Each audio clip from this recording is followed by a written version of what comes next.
Donc je disais que la dernière fois, on abordait le chapitre sur la répartition des itérations, donc les différents algorithmes qui existent. Donc on avait abordé le premier algorithme, en l'occurrence le static shadowing. Et le static shadowing, on avait dit que c'est un découpage statique, d'accord? Donc on découpe le nombre de portions ou bien le nombre d'intervalles en autant de tripes disponibles. Donc c'était le principe. Donc ça présentait ses avantages, mais également ses inconvénients. Donc on avait abordé le self-shadowing, que j'avais, je pense, expliqué. Hein. Voilà, donc il restait juste peut-être à vous montrer l'algorithme de partitionnement.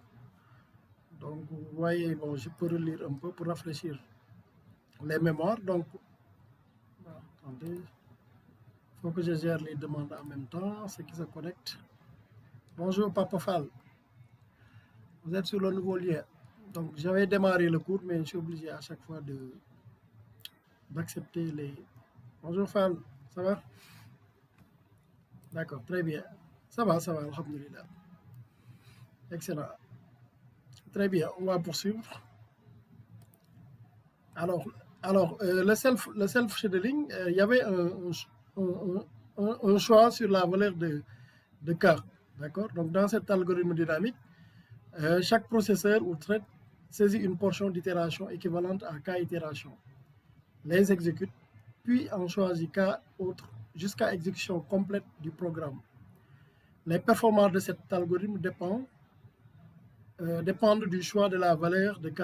Si K est très petit, l'équilibrage de charge est assuré, mais le coût de synchronisation croît. Si K est très grand, cet algorithme se rapproche du static shadowing. C'est ce qu'on avait dit. Donc plus la valeur de K est petite, donc plus on équilibre, mais il y a un surcoût au niveau des allers-retours pour aller au niveau de la file d'attente des itérations et récupérer la portion. Donc si K est grand, on se rapproche du static shadowing. Donc c'est vrai qu'il y aura moins d'allers-retours, mais voilà, il n'y aura pas beaucoup de, comment on appelle, de portions. Donc dans ce cas, l'équilibrage des charges n'est pas garanti. Donc ce qui reste, c'est expliquer l'algorithme. Alors ici, l'algorithme, on déclare un group size. Donc le group size va correspondre au cas, hein, donc le cas qu'on avait défini. Donc ici, sur cet algorithme, c'est le group size. Donc la classe looprange que j'avais expliqué la dernière fois, donc c'est une classe qui contient deux intervalles, start et end. Hein. Donc en l'occurrence, gardez toujours à l'esprit que c'est une portion ou bien un intervalle. Hein. Donc à chaque fois, il y a un index comment on appelle, de départ et de début, un index de fin. Très bien.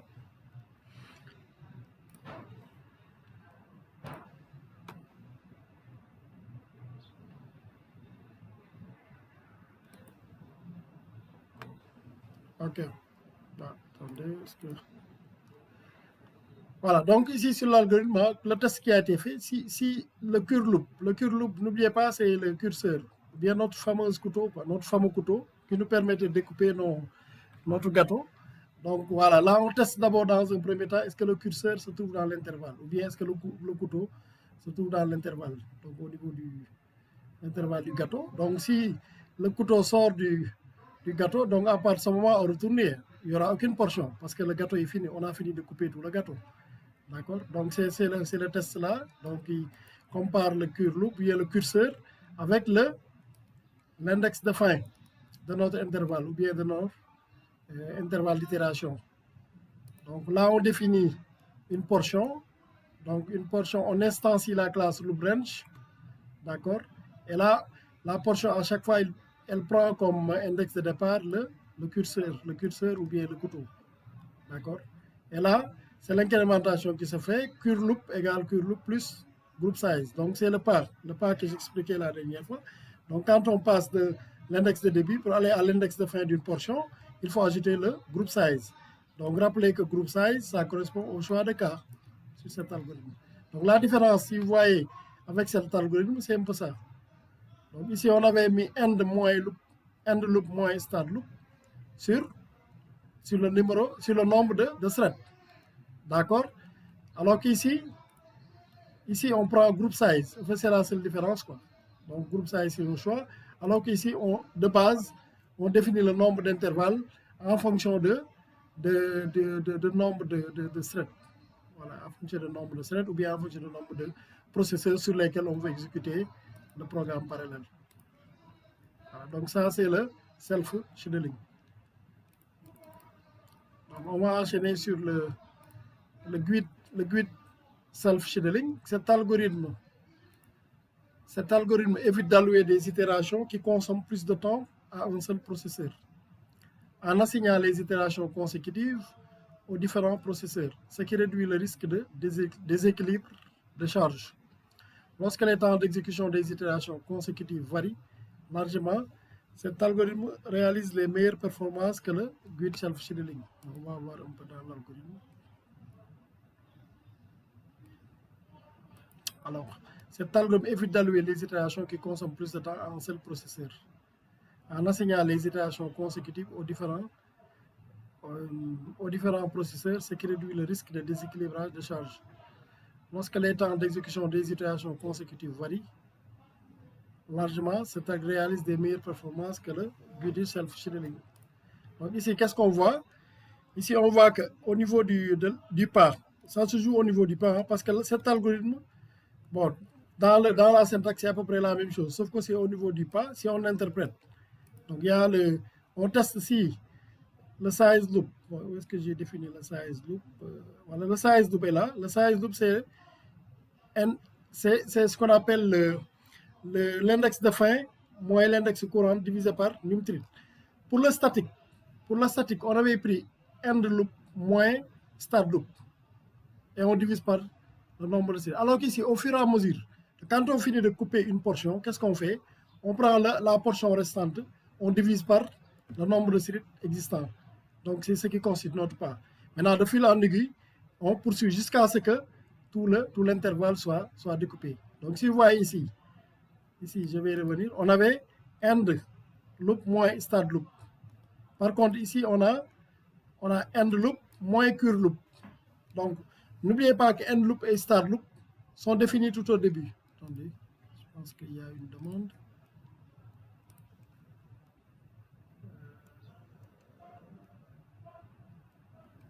Voilà, c'est bon. Je crois qu'il y avait quelqu'un qui demandait.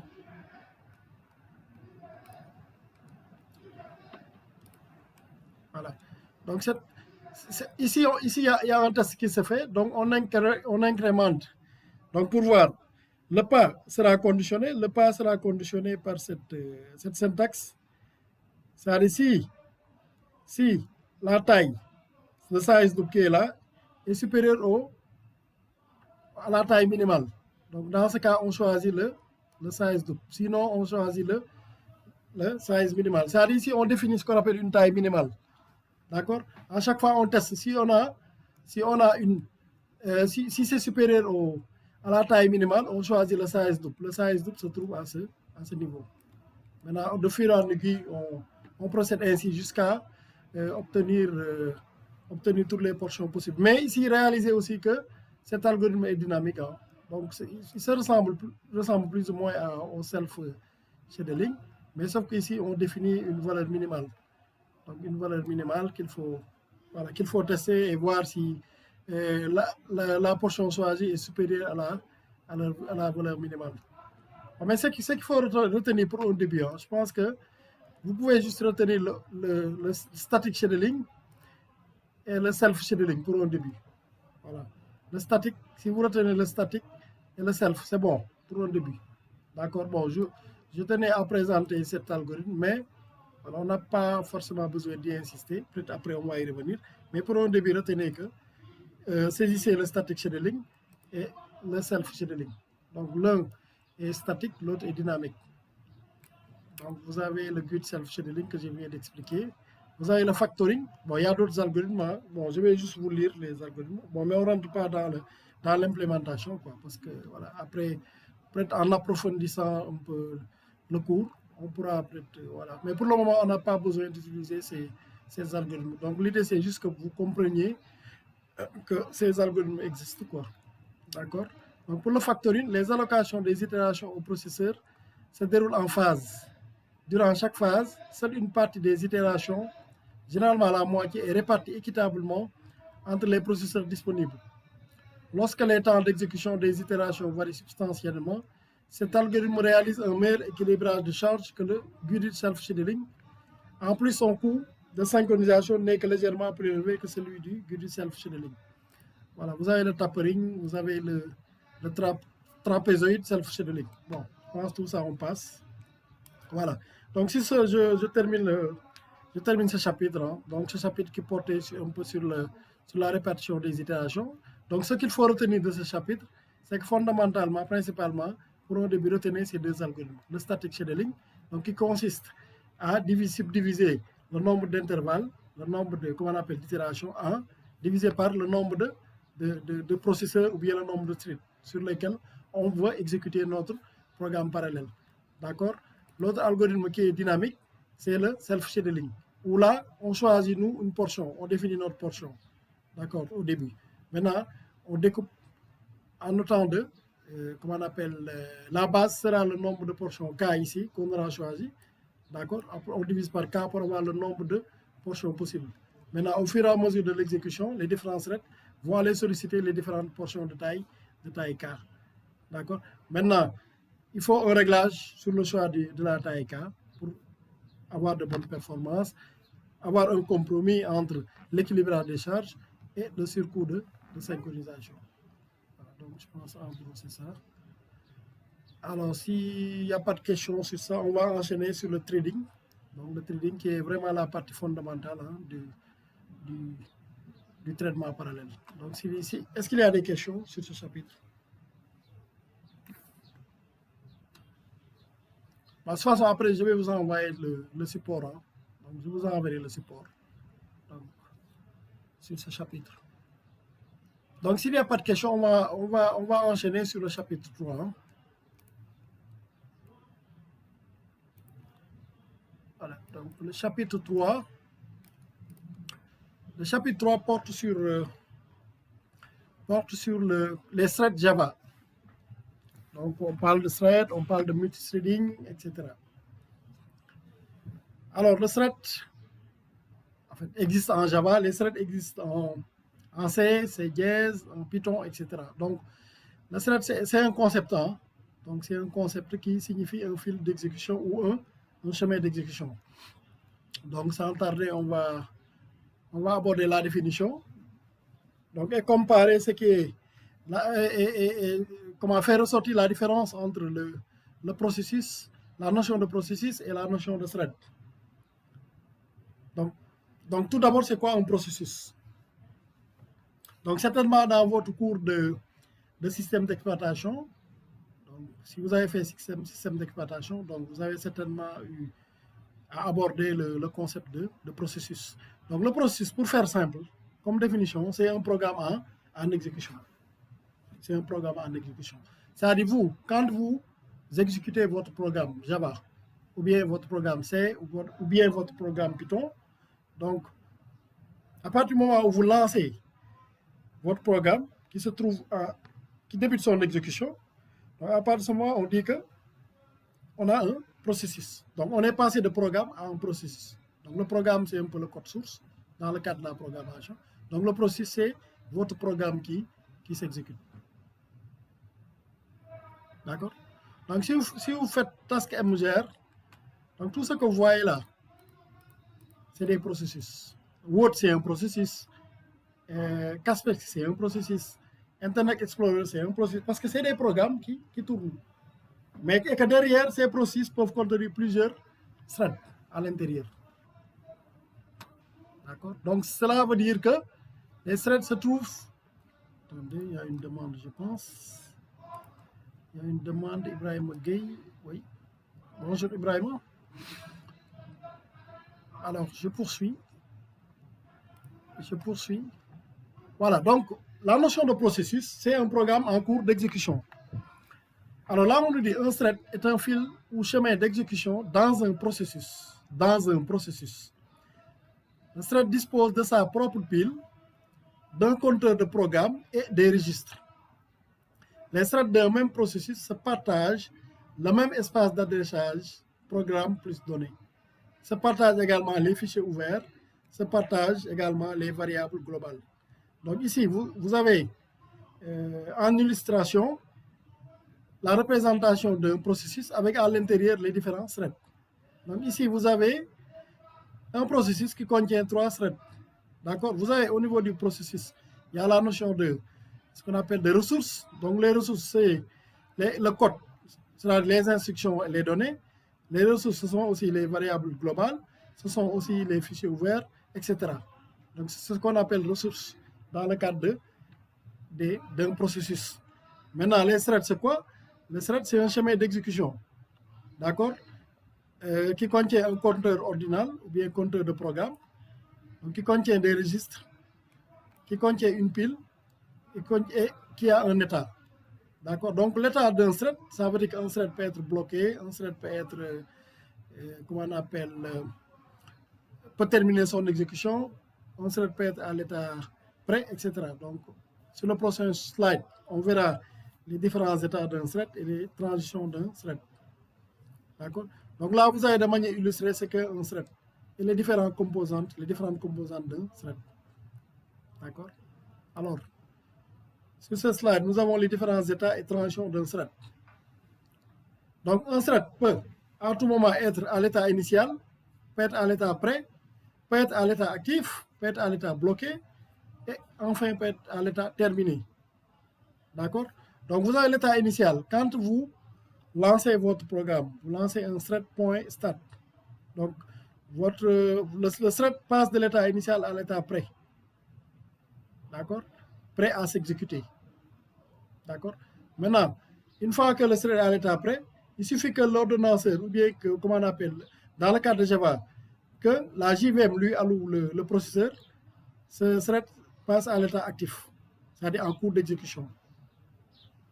D'accord? Maintenant, une fois ce thread en cours d'exécution, il peut subir une interruption, ou bien il peut exécuter une synchronisation, ou bien exécuter un wait, ou bien un sleep. Donc si ce thread qui était à l'état actif, c'est-à-dire en cours d'exécution, exécute un wait, ou bien subit une interruption, donc ce thread passe à l'état bloqué. Donc bloqué par une synchronisation, ou bien par une entrée et sortie. D'accord? Ce même thread qui était à l'état actif peut quitter le processeur et se remettre sur la file d'attente. Parce qu'il y a un yield qui se produit. Ou bien, il y a une préemption.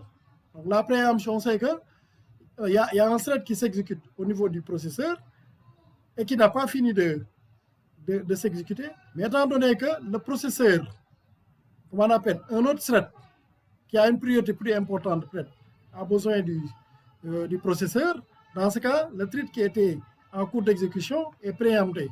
Maintenant, s'il est préempté, il passe de l'état actif à l'état prêt. Donc, c'est ce que vous voyez à ce niveau. D'accord? Maintenant, un thread qui est prêt peut sortir de son état prêt et aller, comment on appelle, plutôt un thread qui est bloqué passe d'abord par l'état prêt. Donc, une fois qu'il est bloqué, il peut recevoir un signal de notification. Donc, voilà. Si, par exemple, il était bloqué sur une variable conditionnelle, donc il peut recevoir un signal de cette variable conditionnelle pour sortir de son état bloqué et aller au niveau de l'état prêt. À partir de ce moment, suivant la politique d'ordonnancement de la machine virtuelle, il peut repasser à l'état actif ou bien en cours d'exécution. Donc s'il a fini de s'exécuter sans être interrompu, bien sans être bloqué, etc., ou bien sans être préempté, ce thread passe à l'état terminé. Donc voici de manière illustrée les différents états et transitions d'un thread. Maintenant, ça, on en aura plus besoin dans le cadre de la programmation, concurrentielle. D'accord? Mais ce qu'il faut retenir par rapport à la programmation parallèle, c'est quand vous lancez votre thread, vous faites un thread.start, donc il va passer à l'état prêt. Et suivant la politique d'ordonnancement de la JVM, le thread va très rapidement entrer en possession du processeur et démarrer son exécution. D'accord? Maintenant, il peut y arriver dans le cadre du traitement parallèle qu'il y ait une variable qui est partagée par les différents threads. Et à partir de ce moment, il y aura une synchronisation avec le mot-clé par exemple, synchronize qui est invoqué. Et à partir de ce thread qui était en exécution va être bloqué. D'accord? Son état sera bloqué. En attendant que le verrou qui était posé sur la variable, que ce verrou saute. D'accord? Ou bien que cette variable soit déverrouillée pour que ce même thread qui était passé à l'état bloqué revienne à l'état prêt pour passer à l'état actif et poursuivre son exécution.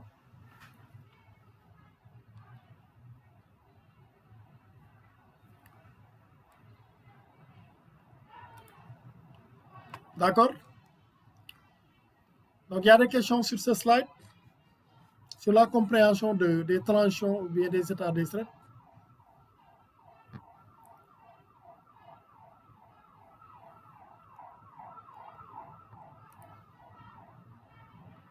Très bien. On va poursuivre.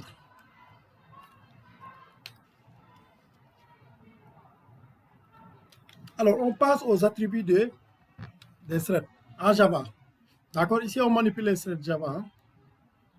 Alors, on nous dit que tout thread Java, à sa création, dispose d'un identificateur pouvant être modifié ou obtenu respectivement par les invocations des méthodes setName ou getName. Donc, ça veut dire que nous, dans notre programme, on a la latitude de donner un nom à notre thread. D'accord? Donc, on peut appeler notre thread Macumba, on peut l'appeler Doudou, on peut l'appeler ce qu'on veut. Hein. Donc, ça ne dépend pas que de nous. Mais on peut l'appeler thread 0, thread 1. Bah, de toute façon, le système, par défaut, alloue un identificateur, un nom à tout thread qui est créé. Donc, ça, c'est le système qui le fait par défaut. Maintenant, vous pouvez intervenir et modifier le nom ou bien l'identificateur du thread en question. On dit ici que tout thread Java dispose d'une priorité permettant d'influencer la politique d'ordonnancement. A priori, l'ordonnancement choisit le thread de plus haute priorité. La priorité peut être modifiée ou lue respectivement par les invocations des méthodes setPriorité et getPriorité. Excusez-moi, 2 secondes.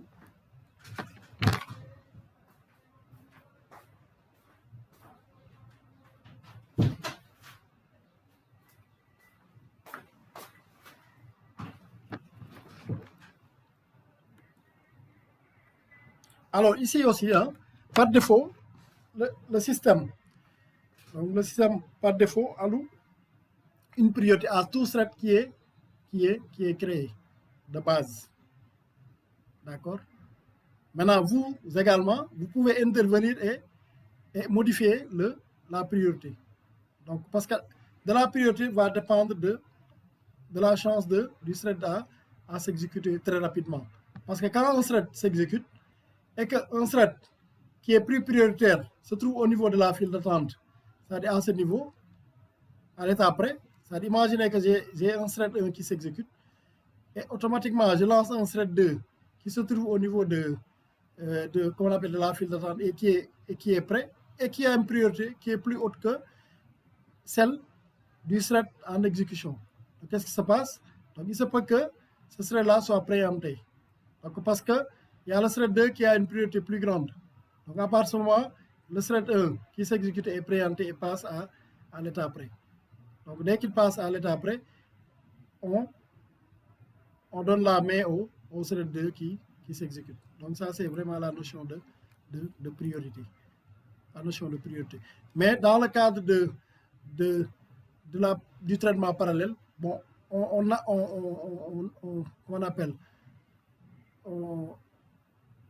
on n'utilise pas forcément on n'insiste pas forcément sur les priorités dans le cadre, parce que dans le cadre du traitement parallèle, généralement, chaque thread a son propre processeur. Donc là, le souci se pose moins. Par contre, dans le cadre de la programmation concurrentielle, où vous avez plusieurs threads, d'accord, qui concourent à accéder à un processeur. Donc, à partir de là, comprenez que l'accès au processeur est sollicité et devient critique. À partir de là, il y a des règles qui sont définies par l'ordonnanceur au niveau de la file d'attente des threads. D'accord? Et là, à ce niveau, dans le cadre de la programmation concurrentielle, cette notion de priorité intervient plus. Voilà. Mais dans le cadre du traitement parallèle, vous n'aurez pas forcément besoin de manipuler les priorités. Ici aussi, tout thread Java appartient à un groupe de threads. L'appartenance à un groupe n'est pas modifiable et peut être obtenue grâce à l'appel de méthode getThreadGroup. Donc les threads aussi appartiennent à tout thread qui est créé appartient à un groupe. C'est comme nous autres, hein, nous humains, nous appartenons à une communauté. D'accord? Donc nous tous nous appartenons à cette communauté, peut être un pays, ou bien peut être une ethnie, ou bien peut être une région, etc. Donc les threads aussi, à la base. Maintenant, le thread appartient au groupe du processus créateur, ou bien du thread qui a créé. Donc le thread qui a créé un autre thread lui impose l'appartenance à son groupe. Donc nous avons aussi ce qu'on appelle les notions de démon ou de non-démon. Donc le thread Java peut avoir comme statut de démon ou de non-démon. Donc avant le démarrage du thread, l'invocation de la méthode setDémon permet de spécifier son statut. L'appel de la méthode isDémon informe du statut du thread. Remarquons que la priorité, l'appartenance à un groupe et le statut sont hérités ce que je disais tout à l'heure, du thread créateur. D'accord? Donc le thread créateur impose sa priorité, impose l'appartenance à un groupe et le statut. Donc ces trois aspects-là sont hérités du thread créateur. Alors, ce qu'on va faire, on va un peu manipuler le code pour voir tout ce qu'on vient de lire. Donc, comment est-ce qu'on le traduit ici au niveau du code? Alors, ce qu'on va faire, tout à l'heure, j'avais parlé de processus. Donc, la dernière fois, ce que je vous avais dit, quand vous avez un programme, donc ici, je déclare, j'espère que vous voyez, je vais augmenter la taille pour que ça soit plus clair.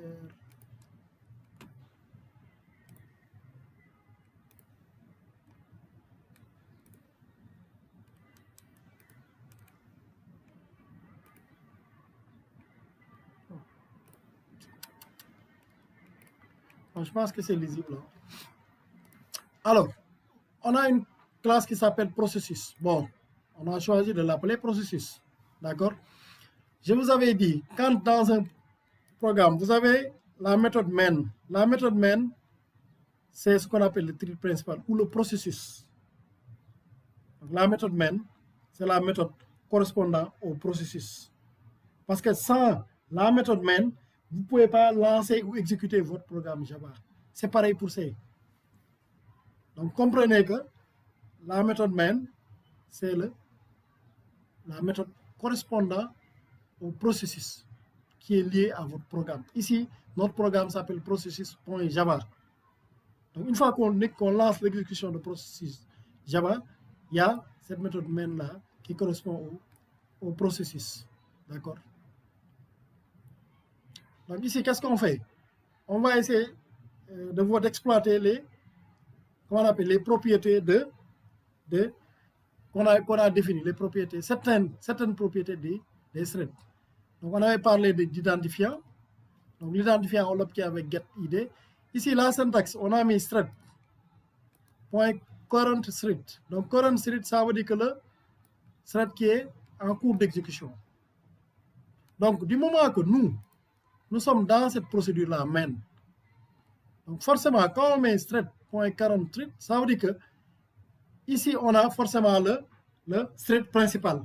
Parce qu'on est dans la méthode public static void main.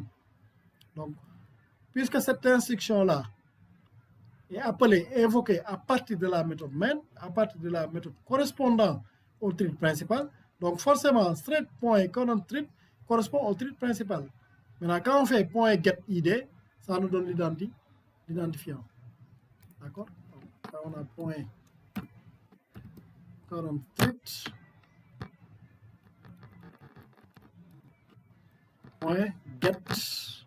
.getID.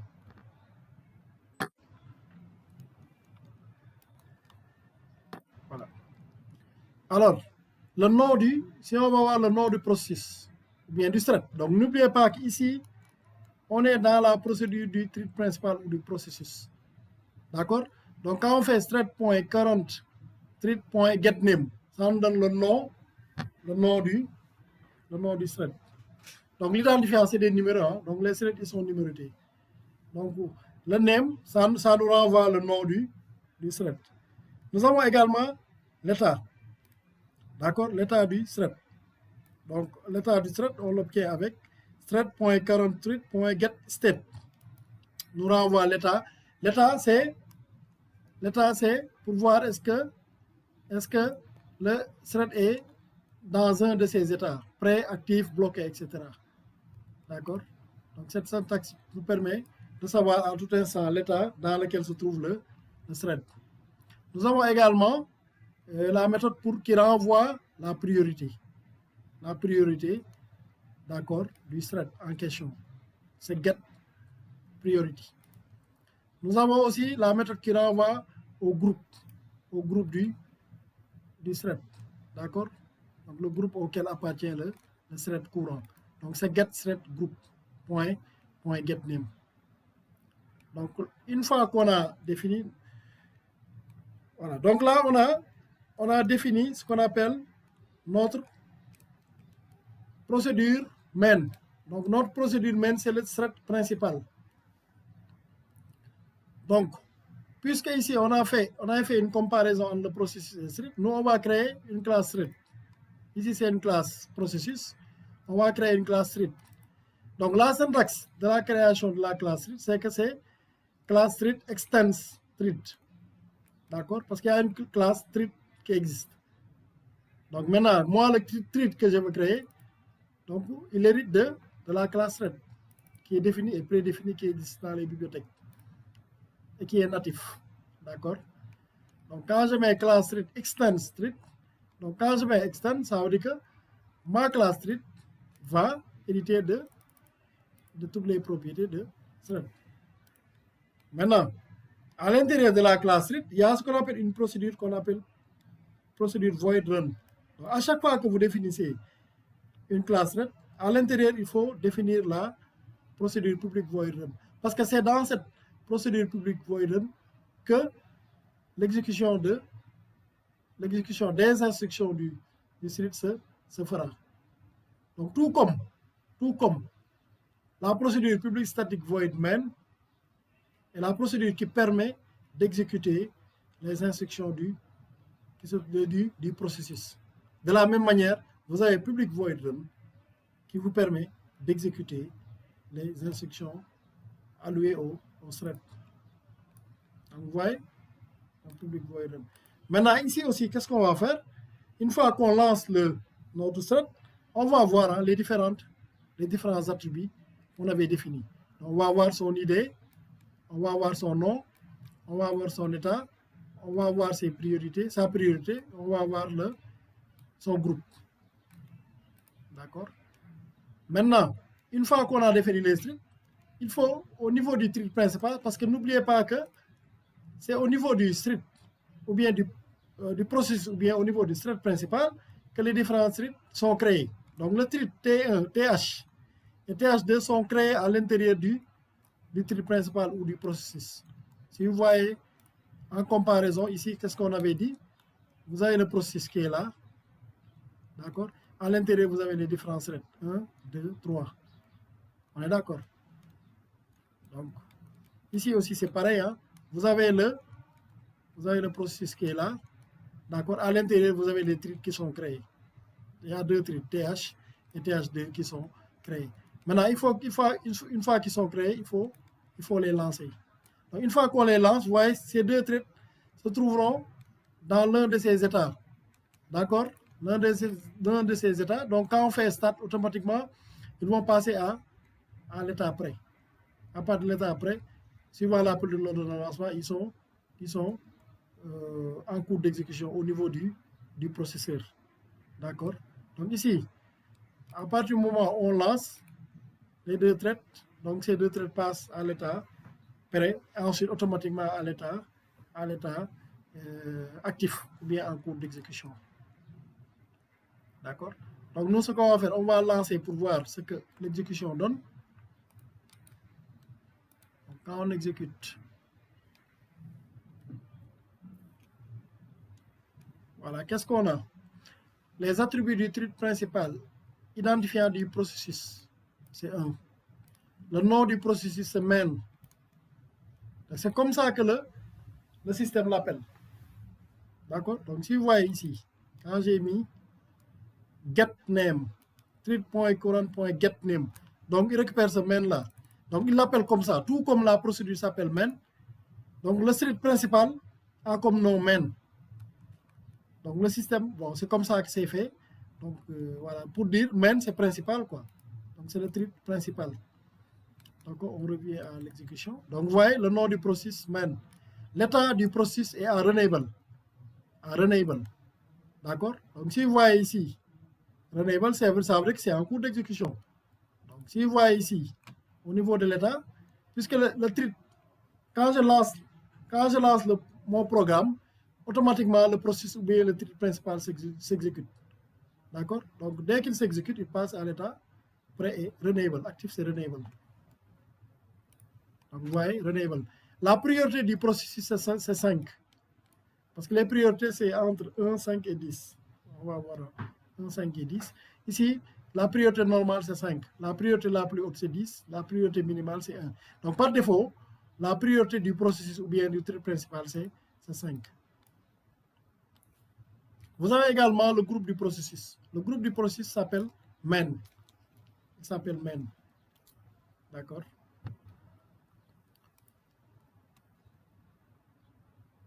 Très bien. Donc, ce qu'on va faire, autant pour moi.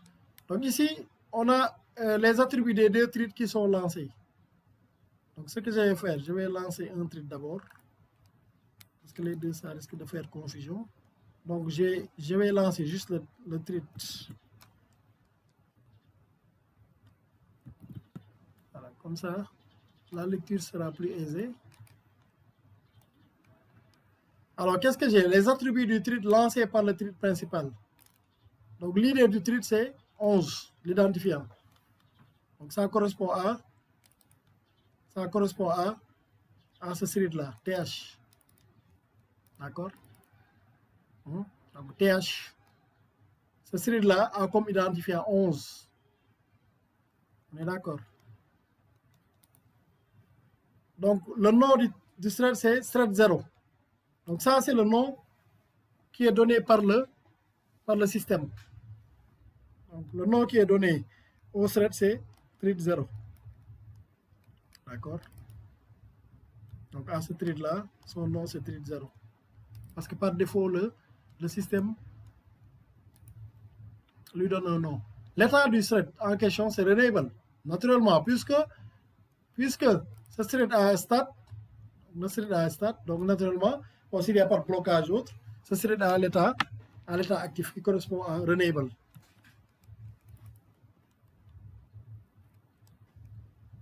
Vous avez également la priorité du thread qui est 5. Donc c'est comme on a ça correspond à la même priorité que le thread principal qui est de 5 et qui est en l'occurrence la priorité normale. Vous avez aussi le groupe qui est main. Donc le groupe du processus auquel appartient le thread, c'est main. D'accord? Donc le thread qui est créé par le thread principal et le thread principal appartient au groupe main. Donc naturellement, le thread va appartenir au groupe main.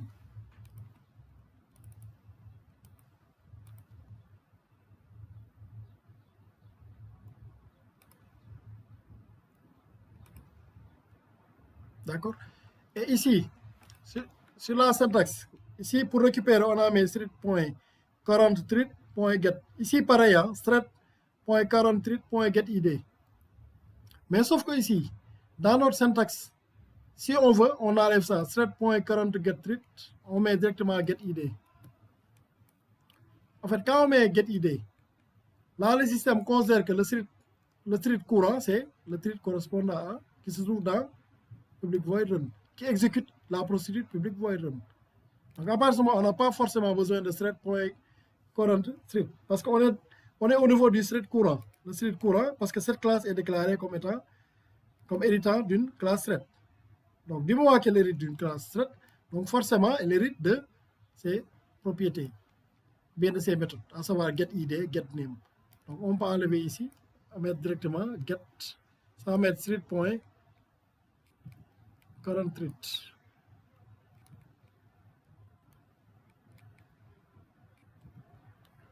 Voilà. Donc si on fait ça aussi, si on exécute, bon, normalement on aura le même résultat que précédemment.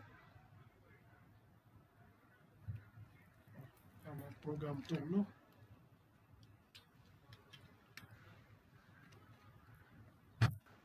Alors on va exécuter.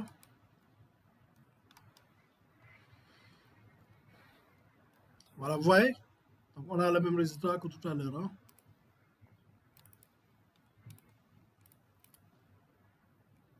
Voilà.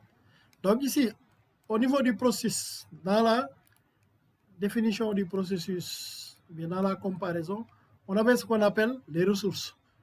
Entre autres, la variable globale, c'est une ressource. D'accord? Vous avez aussi, au niveau du thread, ces ressources qui lui sont locales. Donc ici, quand vous voyez, quand je dis int variable globale, cette variable que vous voyez, c'est une variable globale. Parce que déclarée au niveau de la procédure publique void main. C'est-à-dire, donc, ça, c'est une ressource du processus. D'accord? En revanche, quand je dis int variable locale égale, ici, c'est une variable qui est locale. D'accord? Cette variable n'est pas partagée entre les différents threads. Cette variable appartient à un seul thread. Donc, c'est une variable locale. D'accord? Parce que là, vous voyez même que c'est déclaré à l'intérieur d'une procédure. Donc, une variable, quand elle est déclarée à l'intérieur d'une procédure, elle est déjà locale. Maintenant, ce même procédé existe dans le cadre du multithreading. D'accord? Cette variable est une variable locale. Donc, il n'y a que un thread qui est instancié, le thread qui est instancié qui voit cette variable. Donc, les autres threads verront leur propre variable locale.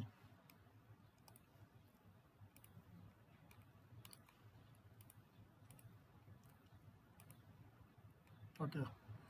Alors, ici, si on veut, on peut intervenir hein, sur pour modifier un peu. C'est-à-dire ici, on va essayer de changer le nom du thread. Donc, on va changer. Donc, on veut plus que ça s'appelle thread 0, comme le système l'a dénommé. Donc, changeons le nom du thread. Qu'est-ce qu'on va mettre? Set. On va mettre set name. Bon, on va l'appeler master thread th master IABD. Bon, on peut donner le nom que l'on veut, quoi. Une fois, on peut rappeler cette fonction pour voir la fonction getName pour voir le résultat que ça va donner. Donc, on va exécuter.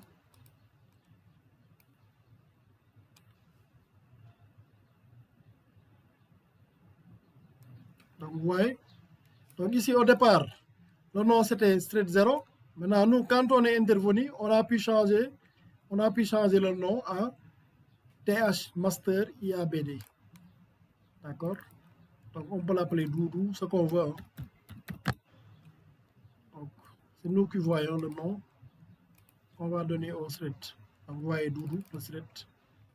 Voilà. On peut intervenir également sur comment on appelle, sur la priorité.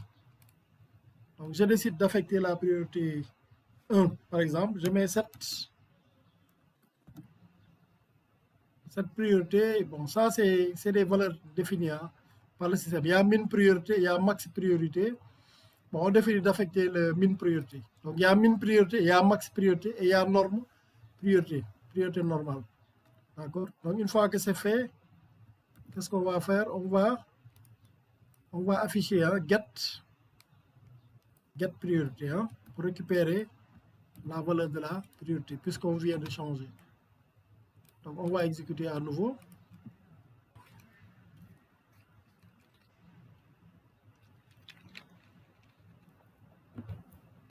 Alors, ici, c'est 1. Bon.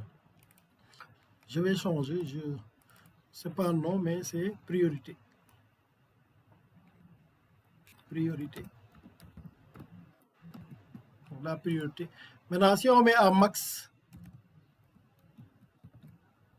maxi priorité, normalement, on devrait avoir 10. Donc, on exécute. Voilà, la priorité, c'est 10. Donc, juste pour dire qu'ici, on a la latitude pour certains attributs d'intervenir et de modifier. D'accord? Donc, si on voit ici, on peut lancer l'autre thread, puisque tout à l'heure, on avait juste laissé un thread. On va lancer le deuxième thread, TH2, pour voir ce que ça donne. Maintenant, on va exécuter.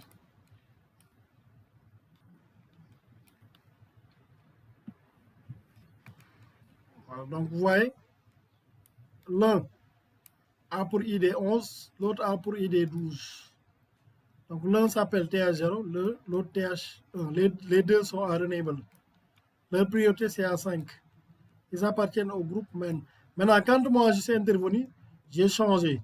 Mais quand j'ai changé, donc puisque les deux, ils sont instanciés à partir de la classe, les deux sont instanciés à partir de la classe street, et qu'à l'intérieur, on a mis cette doudou, donc forcément les deux vont porter le même nom.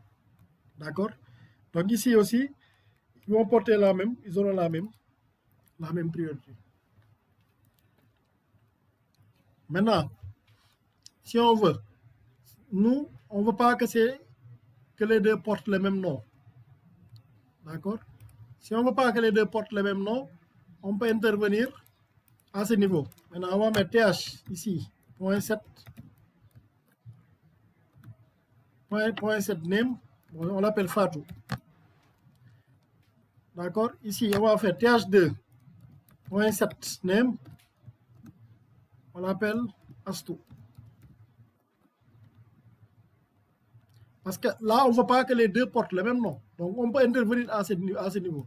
Tout ce qu'on a fait ici, on peut le faire ici. On peut changer les priorités. Par exemple, lui, je veux qu'il ait comme priorité cette priorité. Cette priorité, bon, je mets 7 pour voir.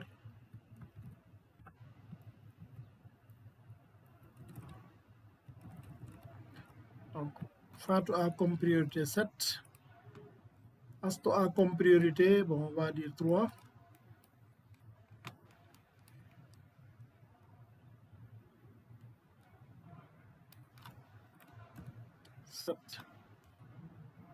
D'accord? Donc,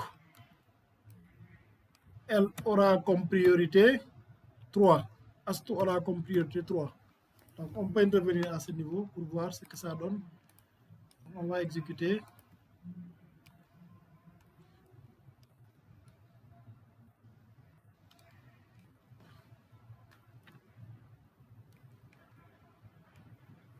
On a Fatou, on a Astou.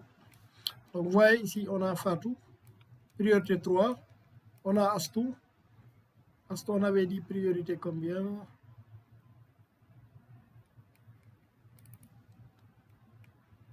Dans ces 3, bon, il faut qu'on commente ici, sinon, pour éviter une double utilisation.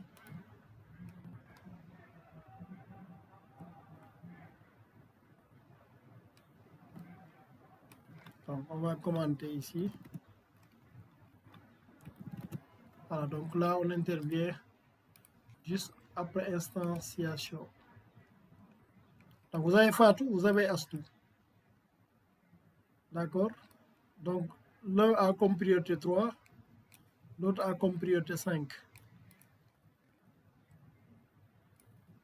Donc, il n'accepte pas 7, on va mettre 4. Apparemment, la valeur d'accept n'est pas acceptée. Donc,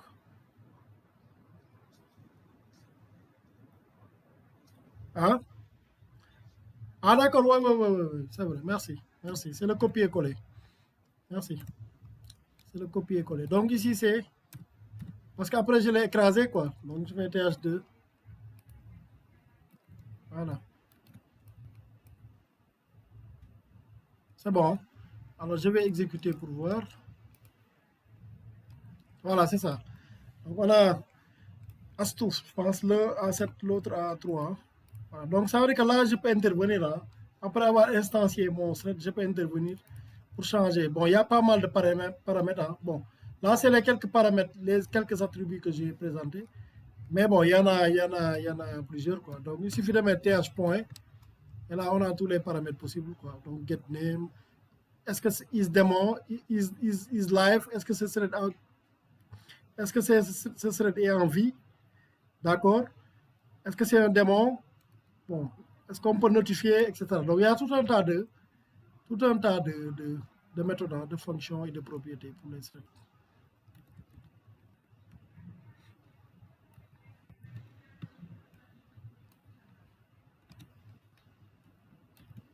Ok. Très bien, on va poursuivre. Alors, l'exécution des threads. Pour exécuter les threads, la machine virtuelle Java dispose notamment d'un ordonnanceur à court terme de type préemptif. Son rôle est de gérer l'allocation de la ressource processeur aux threads qui en ont la nécessité pour exécuter l'algorithme respectif. C'est-à-dire quand vous avez une ressource limitée, vous avez un processeur et vous avez 10 threads, ou bien 20 threads qui ont envie de s'exécuter.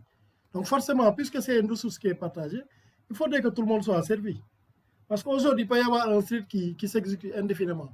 Et les autres threads, ils ont de petites tâches. On ne va pas attendre que le thread qui s'exécute de manière indéfiniment ou bien qui s'exécute longtemps termine d'abord son exécution.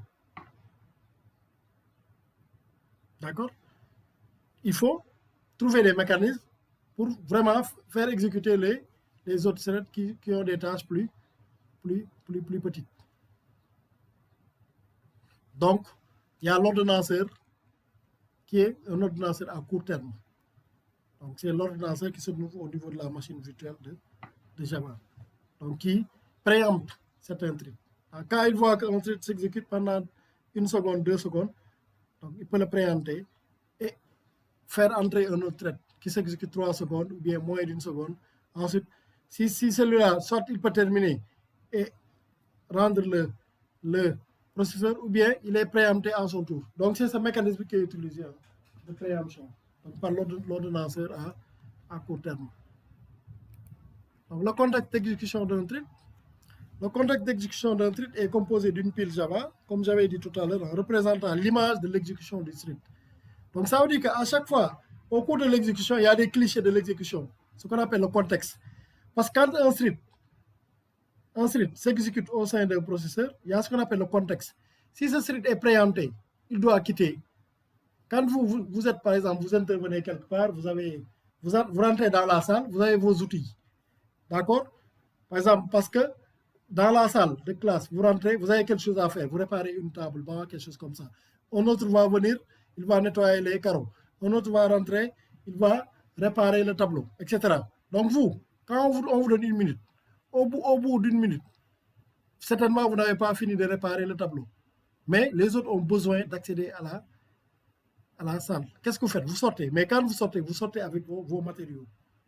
Donc le thread, une fois qu'il entre en possession du processeur, il a un certain nombre d'instruments ou bien un certain nombre de données, donc avec lesquelles le thread rentre dans le processeur. Maintenant, si le thread sort temporairement, parce que c'est peut-être qu'il n'a pas encore fini, mais il doit céder le processeur à notre thread. Donc il va sortir avec tous ces instruments. Donc c'est ce qu'on appelle le contexte. Alors, représentant l'image de l'exécution du thread d'un tas contenant les objets données manipulés par le thread. Donc il y a cette notion d'objet qu'on appelle tas. TAS dans le cadre de Java, c'est un tas. Donc quand vous déclarez les objets dans Java, ils se trouvent dans ce qu'on appelle un tas. Donc qui contient les objets manipulés par le thread et d'une zone des méthodes. Donc les méthodes que vous déclarez aussi. Donc les méthodes que vous déclarez, il y a une zone des méthodes qui se trouve au niveau du thread.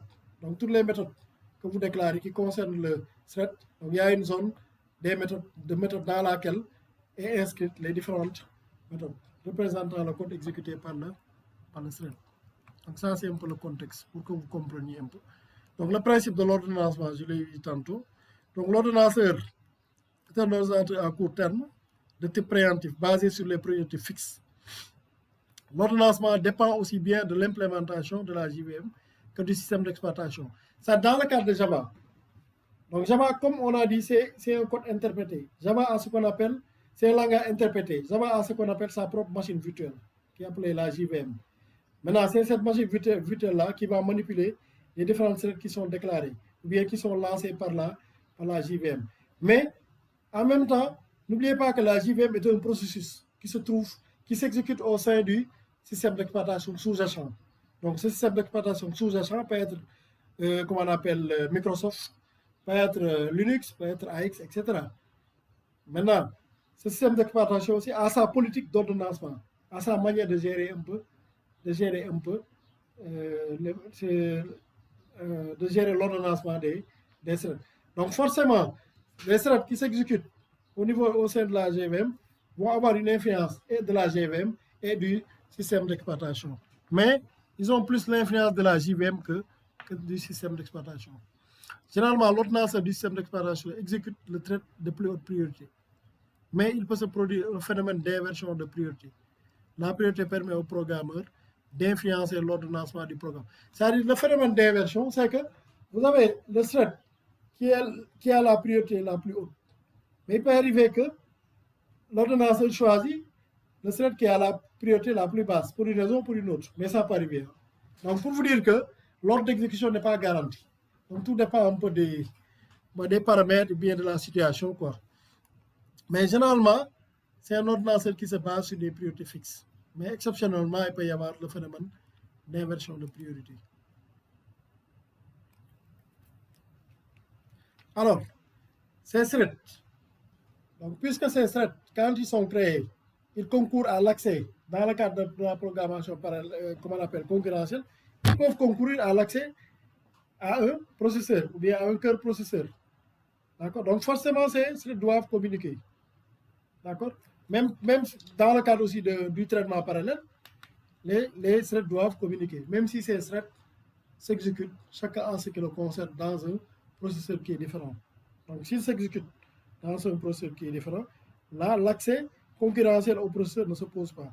Mais dans bien des aspects, ces différents threads qui s'exécutent de manière parallèle ont besoin parfois d'échanger, donc de communiquer, voilà, pour pouvoir poursuivre leur exécution. Donc, il y a ce qu'on appelle la notion de communication et la notion de concurrence des threads.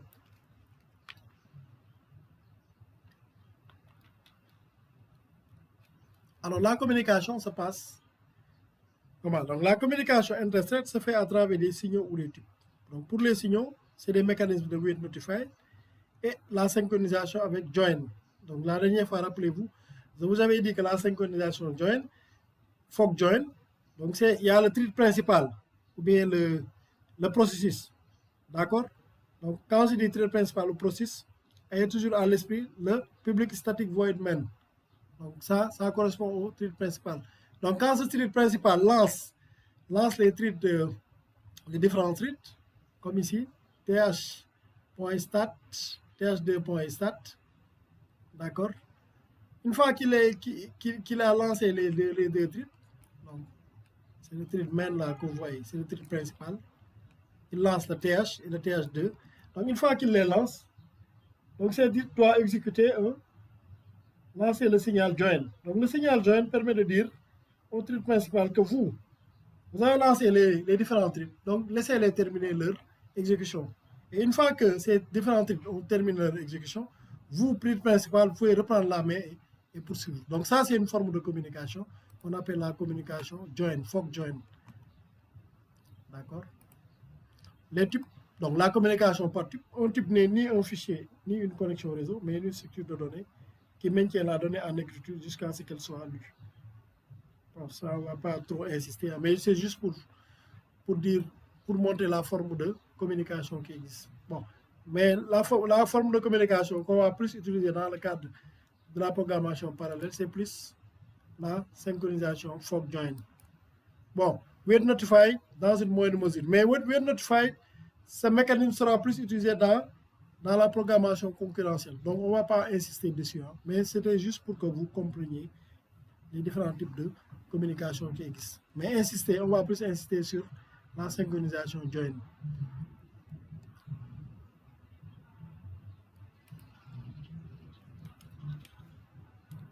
Alors, l'accès concurrent. Donc, on a parlé de communication et il y a la concurrence. Par exemple, il peut arriver dans des situations où plusieurs streets peuvent concourir à accéder à une variable qui est partagée. Donc là, c'est un accès concurrentiel. Maintenant, cet accès concurrentiel-là doit être protégé, d'accord, pour éviter de violer la ressource. Donc, l'accès concurrent aux objets est variable et principalement basé sur le modificateur de variable membre volatile. Bon, ça, c'est un mot-clé qu'on appelle mot-clé volatile. C'est basé sur la synchronisation et peut être confronté au verrou mortel. D'accord?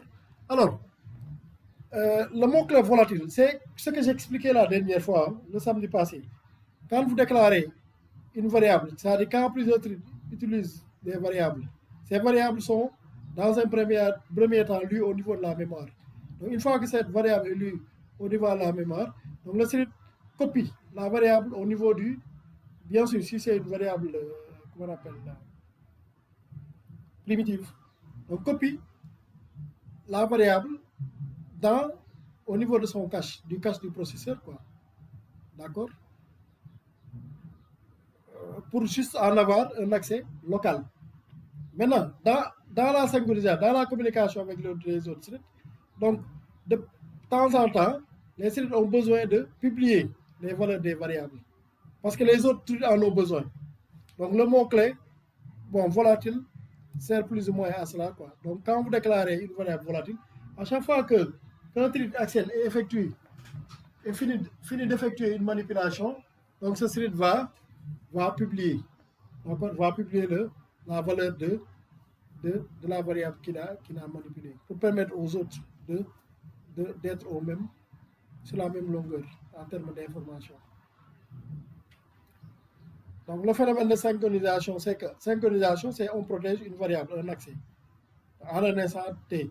Donc si l'écriture est critique, donc à partir de moment, il faut protéger la variable et autoriser en un instant T un seul thread à y accéder et à la manipuler. Donc c'est la notion de synchronisation. Maintenant, il y a plusieurs formats. Donc ici, on va peut-être dans un premier temps insister sur ce qu'on appelle l'exclusion mutuelle. Mais le risque, c'est que ces threads peuvent être confrontés à ce qu'on appelle au verrou mortel. Le verrou mortel, c'est quoi? Le verrou mortel, c'est que nous, je vais donner un exemple. On a besoin de construire quelque chose. Bon, on a des instruments ou des outils qui nous permettent. Bon, admettons une mallette à outils. Une mallette à outils qui peuvent nous permettre. Moi, je veux construire un banc, un autre veut construire une table, un autre veut construire autre chose. D'accord? Donc, on a une seule mallette qui est disponible. Alors, en un instant T, il y a une seule personne qui entre en possession, qui prend la mallette. Donc, la personne prend la mallette, effectue un certain nombre de tâches, maintenant, rend, qu'on appelle la mallette, à une autre personne. Donc, en fait, la personne n'a pas forcément attendre. Soit, dans la politique, la personne va finir de construire, par exemple, son banc. Ensuite, une fois qu'il a fini de construire son banc, il va céder la mallette à une autre. Donc, l'autre va récupérer la mallette, va faire le nécessaire, ça va construire sa table. Donc, une fois qu'il a fini, va céder la mallette à un autre. Donc, ici, dans ce cas de figure, la mallette, c'est une ressource qui est partagée, critique. Maintenant, si une personne pose un verrou il pose un verrou sur la mallette, il exécute, il termine, par exemple, il termine son banc. Au lieu de rendre la mallette, il termine et il garde la mallette. Donc ça, c'est un verrou mortel. Parce que dès qu'il a fini, il doit libérer le verrou et rendre la mallette à un autre. Mais lui, qu'est-ce qu'il fait? Il décide, même s'il a terminé, il décide de garder la mallette. Donc ça veut dire que les autres, ils seront indéfiniment en attente de la mallette pour pouvoir continuer. L'un pour terminer son table banc, l'autre pour terminer, voilà, autre chose.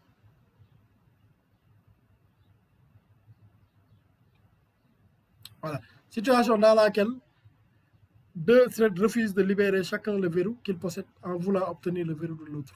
Donc, c'est ce qu'on appelle le verrou mortel.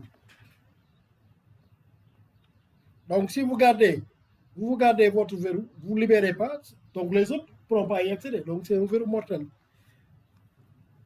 Donc ici, ce que j'ai dit, le mot-clé volatile oblige les threads individuels à relire la valeur de la variable dans la mémoire partagée à chaque fois que cette variable est accédée. En plus,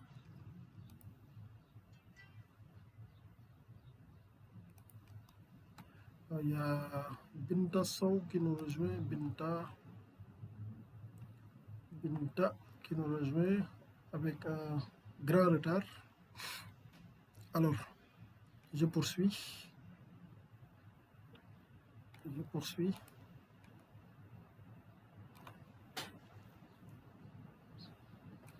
Ouais, excusez-moi une minute.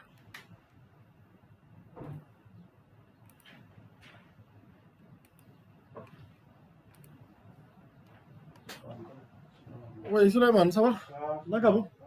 Ça va bien? Naka yi tey? Alhamdulillah, waa ci ñëw nga. Ah? waaw maa ngi fii nii dama am benn cours bu may def nii walaay benn cours pour kii bi ok d'accord kon ba lundi incha allah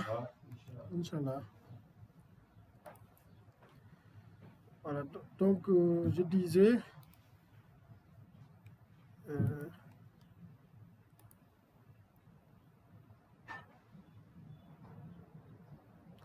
voilà, donc oblige les threads à lire la valeur de la variable dans la mémoire partagée à chaque fois que cette variable est accédée. Donc c'est l'explication du mot-clé volatile de tout à l'heure. Donc ici, qu'est-ce qu'on voit? Il y a la communication. Il peut se faire à travers des signaux comme le mécanisme de wait notify, la synchronisation avec join. Il y a aussi l'accès concurrent. Donc protéger la ressource qui est partagée, à savoir l'utilisation dans certaines situations du mot-clé volatile ou bien de la synchronisation. Voilà. Mais faire en sorte d'éviter ce qu'on appelle les situations de verrou mortel. Alors, sur ce slide, je présente la classe thread, disons, la syntaxe pour déclarer une classe thread. Donc, il y a deux possibilités. Donc, la première possibilité, vous pouvez faire public class myThread, c'est le nom de ma classe, extend thread. Ou bien, on peut implémenter un renable, une interface renable. Donc, public class myThread implement renable. Mais une fois qu'on implémente renable, on peut l'invoquer dans la création d'un thread, on l'invoque à l'intérieur de l'instance de renable. D'accord? Bon, on va voir ici, dans le code. Ici, vous voyez au niveau du processus. Donc, vous voyez cette classe-là. Ça, c'est une méthode. D'accord? L'autre méthode, c'est qu'on peut faire classe, je l'appelle task1, implement. Donc, on va implémenter un renable. Hein? Implement renable.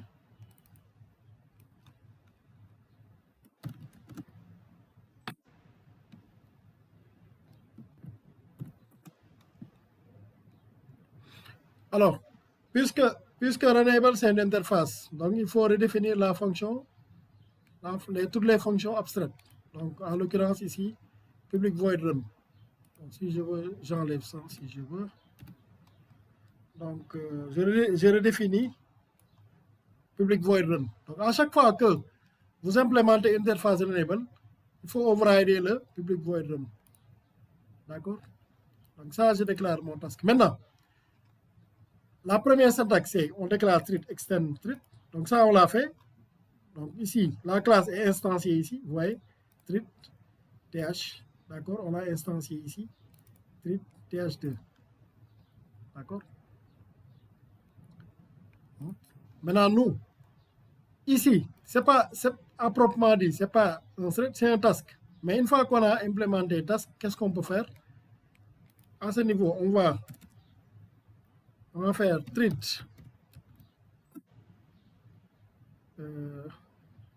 th3, thread th3 égale new thread.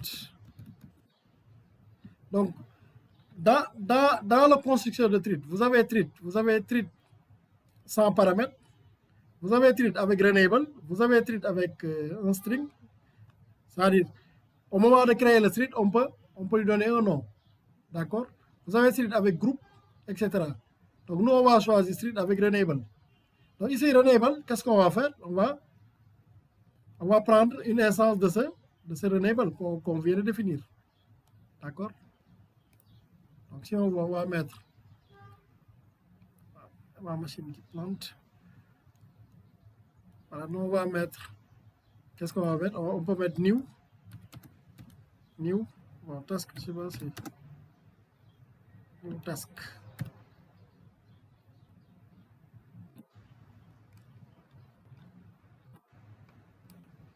Voilà. Donc, on peut.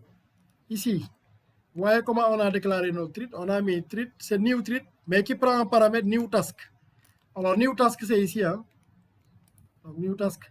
Ça veut dire que nous, on peut définir, créer un autre treat en se basant sur la création d'abord d'une tâche, qu'on appelle task implement renable. D'accord? Ensuite, dans la création du treat, on va invoquer le renable. Soit on fait new task, ou bien on va faire task 1, task 1, ou bien task 3, égale new task. D'accord? Après, le task 3, on va l'appeler directement ici. D'accord? Maintenant, toutes ces informations qu'on avait utilisées ici, pour identifier les différents attributs, si on veut, on peut les mettre ici. Mais sauf qu'à la différence ici, on ne va pas directement avoir getID, parce que la classe, ce n'est pas un thread, c'est un renable. Ici, pourquoi on a getID, getName, get, c'est parce que ici, la classe thread hérite directement de la classe thread. On est d'accord? Donc ici, il va falloir recourir à thread, la méthode statique, .get, .current, thread, .getID. On est d'accord? Donc, c'est ça, point.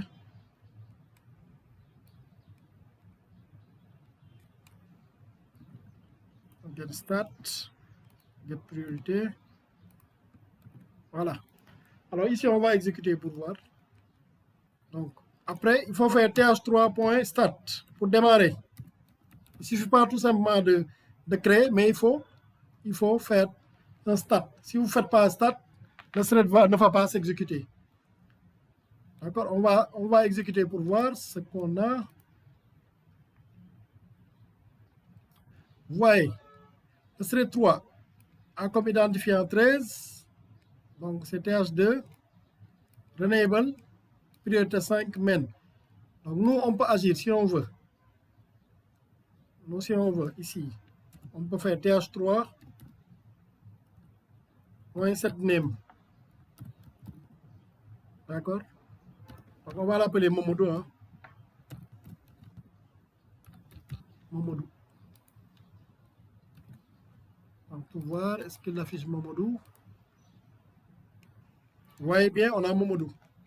Donc là, c'est notre troisième thread. Donc, il a comme ID 13. D'accord? Donc, renable, le nom c'est 13, le nom, comment on appelle, la priorité c'est 5, etc. Donc là, vous voyez, il y a deux manières de créer un thread. Soit vous créez un thread directement. Bon, chacune de ces méthodes a des inconvénients et des avantages. D'accord? Alors, donc, ici, on peut hériter de la classe ou bien on implémente renable. Mais quand on implémente renable, il y a un effort supplémentaire à faire. Ça, dans la création du thread, dans l'instanciation, il faut à l'intérieur faire appel à la tâche. Donc la tâche qu'on a créée, c'est task. D'accord? La classe task. Dans l'intérieur, on peut faire ce qu'on veut. Quoi. Et mettre le code ici. Pour le voir.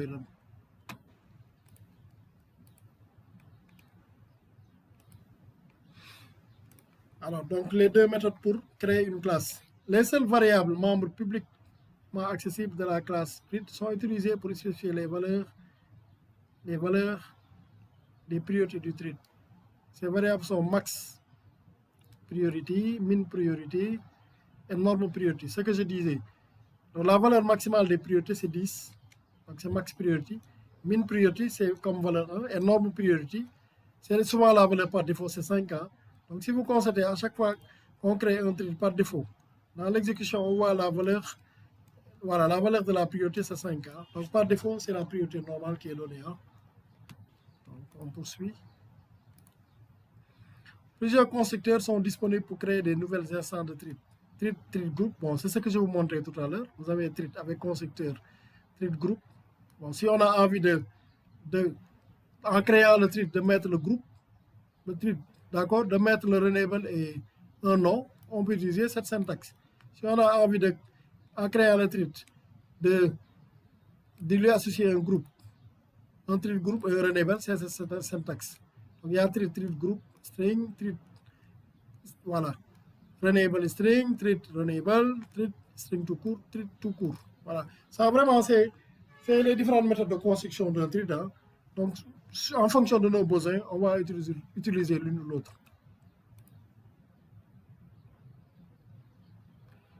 Alors, les threads possèdent aussi plusieurs méthodes statiques qui sont utiles sans faire référence à un thread spécifique. Généralement, ils font implicitement référence au thread courant. Ces méthodes statiques sont ActiveCount, 40 threads.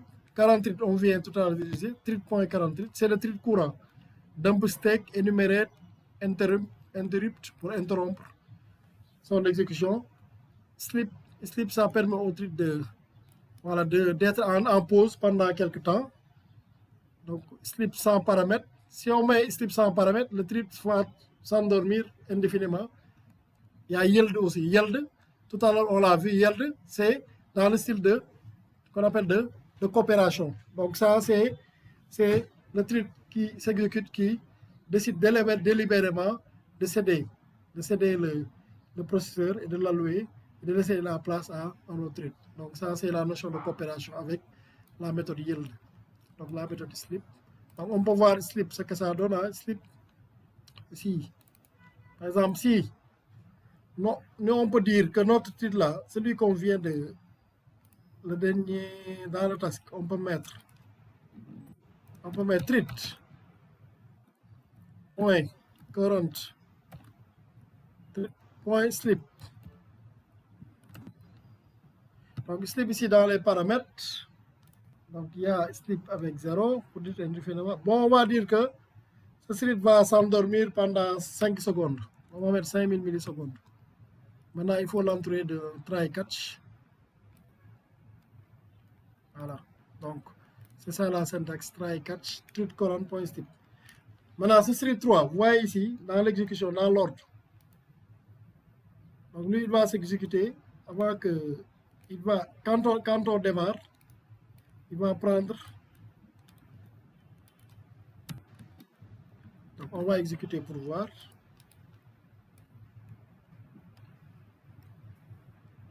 Donc, vous voyez, normalement, il faut attendre 5 secondes pour terminer l'exécution.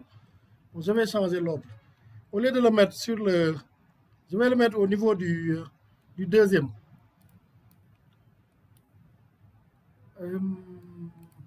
Bon, je conseille que le thread 3 s'exécute en première lieu.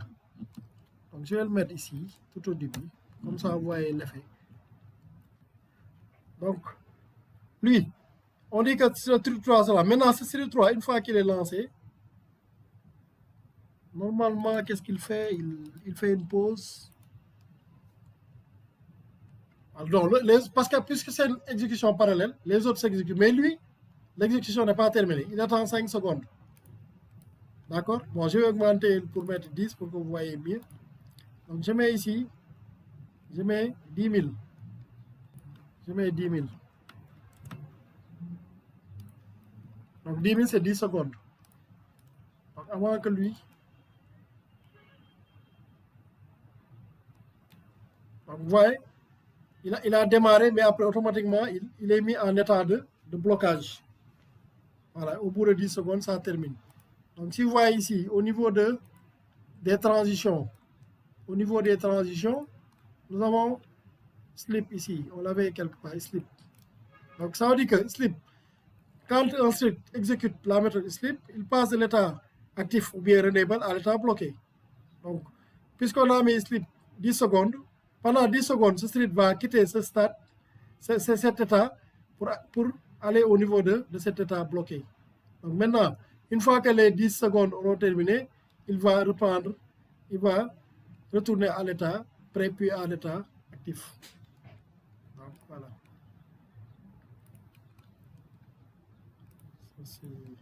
Parce que c'est, en fait, généralement, ces méthodes, on en a besoin. Hein. Souvent, quand vous faites des programmes où il y a des pauses à faire, etc., ou bien vous jouez sur le temps, vous voulez retarder, faire un délai, donc vous en aurez besoin, quoi. Ok. Donc, j'étais ici. Voilà. Donc, les méthodes d'instance font référence à un truc spécifique. Donc, ici, on avait parlé des méthodes statiques, ici des méthodes d'instance. À la différence des méthodes statiques qui font référence au thread courant. Ces méthodes d'instance sont check access, destroy, get name, get priority, interrupt, is live, bon, tout ça on avait vu, get name, get priority, set démon, get démon, etc. Donc ça c'est... Bon, la liste n'est pas exhaustive, hein, c'est juste pour que vous ayez une idée. Hein. Maintenant, en fonction des situations, vous aurez besoin de l'une ou de l'autre méthode. Quoi. Alors je disais, la synchronisation fork join. Avec cette synchronisation, le thread principal lance les threads et attend que ces dernières terminent leur exécution. Donc ici, comment c'est matérialisé? Quand vous avez ici un programme, je vais fork join. Voilà, quand je déclare ici la classe synchronisation fork join, donc ici j'ai mon processus main. Donc ici j'ai ma classe myThread1 qui hérite d'une classe thread. D'accord? Donc à l'intérieur, moi je peux lancer mon programme. Ici le programme c'est une incrémentation. X égale X plus I, X plus 1, X plus I, c'est ce nom. D'accord? Alors, moi, dans la syntaxe que je fais, j'instancie ou je crée le thread, un thread TH que j'appelle TH. Je crée un thread TH1. Maintenant, je lance les deux threads. Donc, après avoir lancé les deux threads, il faut lancer les synchronisations join. La syntaxe, c'est ça. Il faut mettre un try catch. Bon, ça, vous n'avez pas forcément besoin. Donc, mettez un try catch, th.join. Un try catch, th1.join. C'est ça la syntaxe. Maintenant, ça, ce que j'avais dit, ça permet, ça garantit l'exécution de ces deux threads. Une fois qu'ils ont tranquillement fini leur exécution, maintenant, le thread main là que vous voyez va poursuivre à partir d'ici. D'accord? Maintenant, ça, si vous ne le faites pas, bon, c'est vrai qu'il peut y arriver des situations où vous ne le faites pas, mais ces deux threads finissent de s'exécuter. Mais ce n'est pas sûr. Ce qui est sûr, c'est vraiment, à chaque fois que vous lancez des threads à partir de la procédure principale, qu'à partir de ce moment, il faut lancer les synchronisations join pour garantir que vraiment tous les threads vont finir de s'exécuter. Donc ça, c'est vraiment par mesure de prudence ce qui est recommandé et ce qu'il faut faire. Parce que quand on manipule les threads, on n'est pas tout le temps à l'abri de beaucoup de surprises. Alors, le mot-clé, on termine avec la synchronisation. Le mot-clé synchronize. La dernière fois, je l'avais évoqué, hein, synchronize. Alors, synchronize, c'est un mot-clé, hein, tout comme protect, tout comme public, tout comme private. Maintenant, dans la syntaxe, dans l'utilisation, quand on dit synchronize, on peut l'utiliser de différentes manières. Ici, je vais présenter 4 manières d'utiliser synchronize. Alors, donc, synchronize, cette méthode on peut l'utiliser avec une fonction ou une procédure. Dans ce cas, la syntaxe, c'est ça, synchronize, void, méthode. D'accord? Donc, ça, c'est la déclaration normale d'une méthode. Donc, mettre avant void, synchronize. Ça peut être synchronize int, synchronize long méthode. Donc, c'est la déclaration normale d'une méthode, mais mettre auparavant le mot-clé synchronize. D'accord? Donc, ici, c'est la classe. Vous avez, une fois que vous déclarez synchronize dans la méthode, vous entrez ce qu'on appelle dans une section critique. Donc, une section critique, c'est une section où vraiment les ressources sont critiques. Mais une fois que vous posez un verrou avec le mot-clé synchronize, vous êtes sûr que vous protégez les ressources qui se trouvent dans la section critique. C'est la raison pour laquelle j'ai mis code protégé. Donc ici, vous voyez, une fois qu'on sort de la méthode, on sort de la section critique. On poursuit notre code. Donc le bloc synchronisé peut être utilisé avec l'objet courant diz. Donc ici, on peut l'utiliser en déclarant une méthode. Ici, on peut l'utiliser non pas en déclarant une méthode, mais à l'intérieur de la méthode, dans un bloc. Maintenant, quand on l'utilise dans un bloc, la syntaxe c'est comme ça, c'est synchronize this. Maintenant, this fait référence à quoi? This c'est l'objet courant. Par exemple, quand moi je manipule un objet, donc quand j'invoque this, ça veut dire que l'objet que je manipule fait référence à this. Donc, ou bien this fait référence à l'objet courant. D'accord? This c'est toujours l'objet courant. Ok? Donc, je peux utiliser cette syntaxe, synchronize this. Ensuite, je mets entrée section.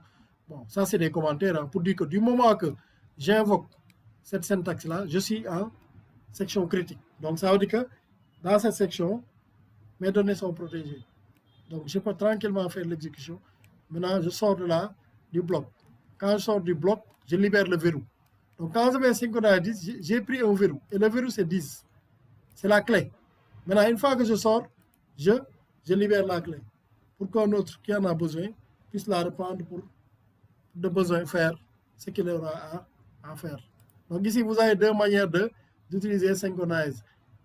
Une manière pour en déclarant avec la méthode, une autre en déclarant à l'intérieur d'un bloc, mais en utilisant comme verrou ou bien comme clé l'objet courant 10. Donc une autre manière de le faire, c'est toujours en utilisant le bloc, dans un bloc. Mais ici, non, on ne va pas utiliser 10, mais on va utiliser un objet qu'on aura déclaré. D'accord? Parce qu'en Java, tout objet est un verrou. Donc moi, je peux utiliser n'importe quel objet comme un verrou. Ici, je déclare mon objet. Donc j'aurais pu l'appeler clé, ou verrou, ou key, etc. D'accord? Là, c'est l'objet, c'est la clé. L'objet là, c'est ma clé. Parce que quand on parle de verrou, on parle de clé. Quand je verrai quelque chose, je prends une clé que je ferme. Je ferme cette... Voilà. Donc une fois que j'ai fini, j'ouvre. Maintenant, je peux donner la clé à un autre. Ou bien je pose la clé quelque part, un autre va venir récupérer la clé, ouvrir. Donc ça, comprendre quand je dis ce objet là que j'appelle à l'intérieur, c'est la clé. Donc on va manipuler des verrous. Donc, maintenant, je vais synchroniser OBJ. Maintenant, cette clé-là, tout le monde va la solliciter. Mais à un instant donné, une seule personne bien un seul thread va disposer de cette clé. Donc, c'est le verrou, quoi. OK?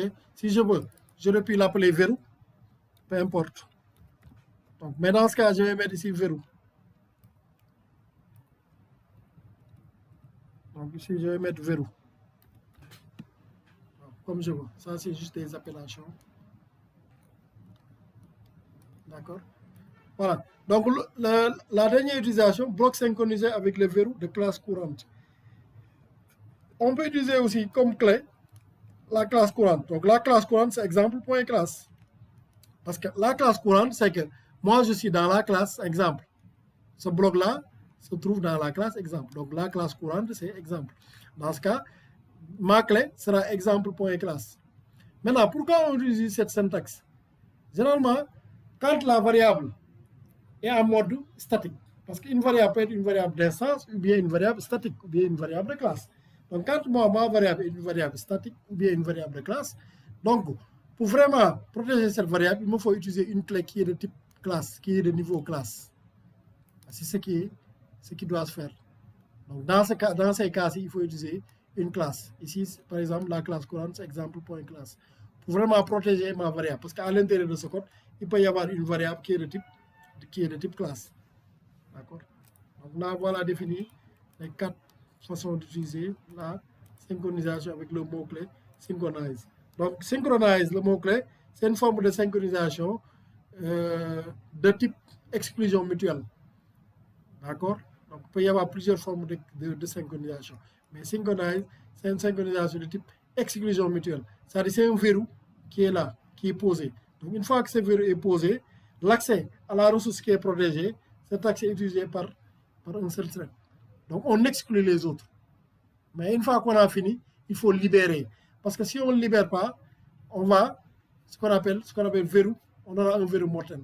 On ne libère pas, donc les autres ne pourront pas y accéder. Donc, autant le fait d'acquérir le verrou est important, mais il est tout aussi important aussi, une fois qu'on a fini de libérer le verrou. Donc, il y a l'acquisition et la libération du verrou. Donc, quand on déclare la bloc, ici, quand on entre dans le bloc plutôt, on acquiert la synchronisation. Maintenant, quand on sort ici, on libère le verrou. Donc, ça, c'est fondamental. Bon, on va dans le code pour voir. Hein. pour voir la compréhension qu'on a de synchronize. Moi, ce que je vais faire ici, je vais déclarer une classe que j'appelle MyStreet2, donc dans laquelle il y a une variable de type statique. Donc certainement vous, en cours de Java, en programmation orientée objet, donc vous avez appris ce qu'on appelle les notions de variables statiques et les notions de variables d'instance. Et chacune des notions a son intérêt. Donc dans le cadre d'une telle utilisation, ou bien d'une utilisation ou d'une autre. D'accord? Donc c'est pas gratuit. À chaque fois qu'on déclare une variable de type statique ou bien une variable de type instance, à chaque fois ça doit avoir un sens. On est d'accord? Ici, ma classe myThread2 qui hérite d'un thread. Donc dans cette classe, je déclare une variable de type statique. Donc quand je dis statique int x égale à 0. Donc variable statique partagée et visible par toutes les instances. Ici, une instance c'est un thread. Parce que, vous voyez, donc visible par tous les instances, donc visible par tous les threads de cette classe. Donc ça, c'est un commentaire. Maintenant, dans la procédure run, n'oubliez pas que la procédure run, c'est là que le thread fait son exécution, dans cette procédure. Donc ici, je fais appel à la synchronisation de type classe. Pourquoi je fais appel à la synchronisation de type classe? Parce que la variable en question x ici, c'est une variable qui est statique. Parce qu'il y a le mot-clé statique. Donc, il faut avoir un verrou de type classe. À partir du moment, la variable qui est manipulée, x, cette variable est en mode lecture-écriture. Parce que x égale x plus, ça veut dire que x égale x plus 1.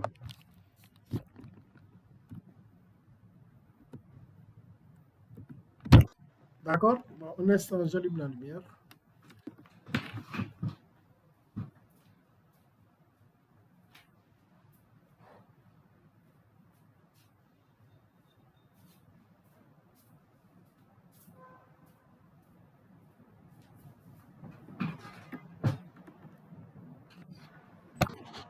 Alors, donc, ici, que fait le thread? Le thread, il entre en section critique. Parce que comme j'ai x égale x plus 1, cette même variable, ici c'est en mode lecture, ici c'est en mode écriture. Donc quand une variable est à la fois en mode lecture-écriture, et que cette variable est sollicitée par plusieurs threads, donc c'est ce qui est critique et qui a besoin d'être protégé. Maintenant, pour la protéger, la syntaxe qu'on a utilisée, on a utilisé synchronize, mais puisque cette variable, c'est une variable de type statique, il faut utiliser un verrou de type statique. Donc, on a pris le type classe, myThread2, qui est là, point classe, pour la protéger. Ensuite, qu'est-ce qu'on fait? On affiche la valeur de x. Ici, qu'est-ce qu'on va faire? On va déclarer deux threads. On va les démarrer et on va exécuter pour voir. Donc, on peut faire une prédiction. La prédiction, c'est que quand c'est deux threads, l'un va exécuter de 1 à 1000, puisque c'est la même variable. Donc, l'autre va calculer de 1 à 1000, l'autre va calculer de 1000 à 2000. Donc, en principe, le résultat final doit être égal à 2000, en principe. D'accord? Donc, on va exécuter pour voir. Vous voyez? Voilà de x 1000, voilà de x 2000. Bon, ce que je vais faire, je vais afficher les trucs. Donc, je vais mettre. Qu'est-ce qu'on va mettre? Ici, th2, point, set name. Non, c'est th, point, set name. Donc, on va donner des noms au truc là pour avoir une meilleure compréhension. Je l'appelle Abdou. D'accord? Celui-là, je l'appelle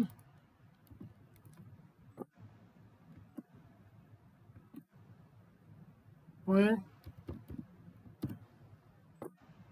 Donc, je l'appelle parité. Hein. Bon, comme on est en parité, je vais l'appeler Diara. Alors, donc, retenez que ce thread-là s'appelle Abdou. Ce thread-là s'appelle Diara. Donc, on va afficher pour voir le comportement de ces threads. Ici, on va mettre valeur de x renvoyée par le thread. Bon, après, on va envoyer par le thread. On va faire ça. Plus. D'accord? On va mettre get name. N'oubliez pas get name. Donc, je vais récupérer le thread courant. D'accord? Plus, je vais faire ça. Voilà. Donc, j'aurai comme valeur de x renvoyée par le thread. Je donne le nom du thread, ensuite je donne la valeur. On va exécuter pour voir.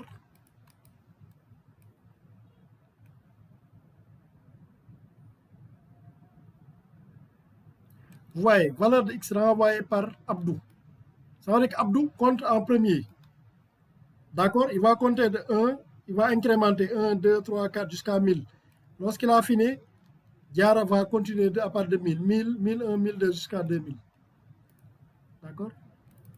Maintenant, pourquoi ici, on peut exécuter autant de fois que l'on veut, on aura tout le temps ce résultat-là. Parce que le code est protégé par une synchronisation. Maintenant, dans le cas où il n'y a pas de synchronisation, par exemple, je fais ça, on exécute de manière comme on avait l'habitude de faire dans les codes séquentiels. Parce que quand je programme séquentiel, je n'ai pas besoin de synchroniser, on est d'accord? Donc je dis, bon, moi j'ai programmé comme je faisais dans mon style séquentiel. Donc je dis for int i, etc. Je vais exécuter pour voir, est-ce que le résultat sera garanti?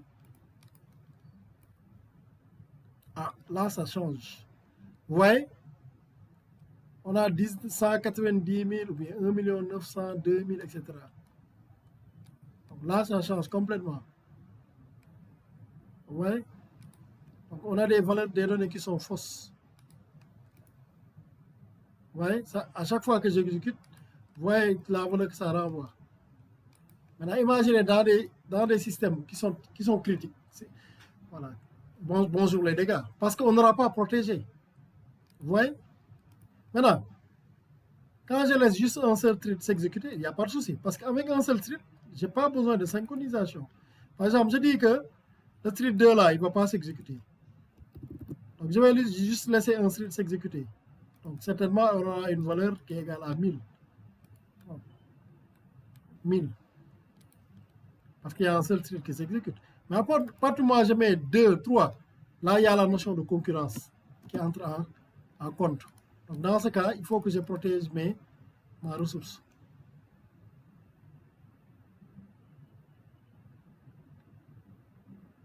Donc j'exécute. Vous voyez? Voilà, donc pour être à l'abri de tout ça, il me faut... Pourquoi le choix de synchronize de type avec un verrou de type classe? Donc ça, c'est le verrou. Par exemple, moi, je peux décider d'utiliser ZIS. Parce que n'oubliez pas que dans les syntaxes, je pouvais utiliser comme verrou ZIS. Ici. Ici. Donc j'avais dit que je peux utiliser un verrou comme ZIS. ZIS, c'est l'objet courant. Maintenant, quand j'utilise ZIS, bon, là, je me dis que bon, j'ai utilisé synchronize, donc forcément, j'ai protégé le code. Ce n'est pas forcément le cas. On va exécuter pour voir. Vous voyez? Donc le résultat est faux. Malgré qu'on ait utilisé le mot-clé synchronize. Donc il ne suffit pas d'utiliser simplement le mot-clé synchronize. Il faut vraiment l'utiliser avec le bon verrou. Vous voyez? Donc, malgré que j'ai utilisé le mot synchronize, à chaque fois que j'exécute, j'ai une valeur qui est fausse. Pourquoi, selon vous? Parce que je vous avais dit que ici, on a une variable de type statique. Maintenant, le verrou 10 là, quand j'instancie le thread ici, quand j'instancie le thread th, d'accord? Donc th, l'objet th, parce que quand on dit ZIS, ici ZIS sera th. Donc ici,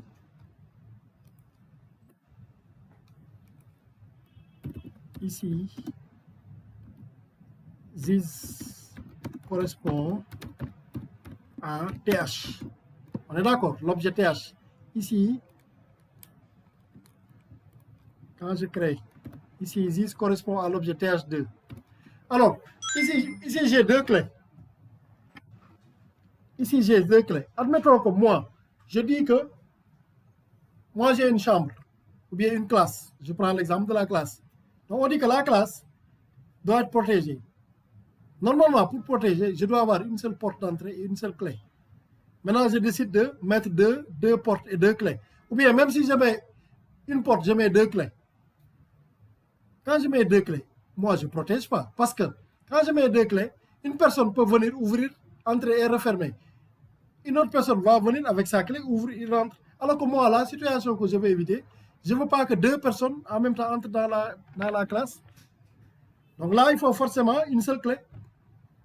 Donc ici, dans cette situation, quand j'utilise 10, à chaque fois que j'instancie, lui, quand il fait un verrou, il va utiliser sa propre clé. Donc chacun va utiliser sa clé. Dans ce cas-là, la variable, la ressource n'est pas protégée. Alors quand j'utilise exemple point classe, j'ai utilisé une seule clé. D'accord? J'ai utilisé une seule clé. Donc c'est tout ce qui fait la différence. Donc sur ce, je vais... Bon, il est l'heure, hein, je termine la présentation. Donc demain aussi, je pense qu'on a un cours de 9h à midi en présentiel. Donc ce sera l'occasion. Bon, demain, certainement, on va faire que du code. Hein. On va vraiment pratiquer demain, Inch'Allah. Donc tout ce qu'on a appris, toutes les notions, les quelques pratiques. Donc on va utiliser notre fameux exemple de calcul de pi. Voilà, et dérouler en utilisant les algorithmes de répartition, les mots-clés synchronise, voilà, toutes ces notions-là. Donc ce sera l'occasion vraiment de faire de la pratique. Donc préparez-vous demain. Certainement, vous avez des éditeurs. Ça peut être NetBeans, Eclipse. Bon, l'éditeur de votre choix, hein, ce n'est pas très important. Et la dernière fois, je vous avais partagé le code séquencé, le code parallèle de calcul de pi. Donc, vous chargez tout ça dans le cadre d'un projet sur votre machine. Comme ça, demain, Inch'Allah, on va poursuivre. Voilà, s'il n'y a pas de questions, s'il y a des questions.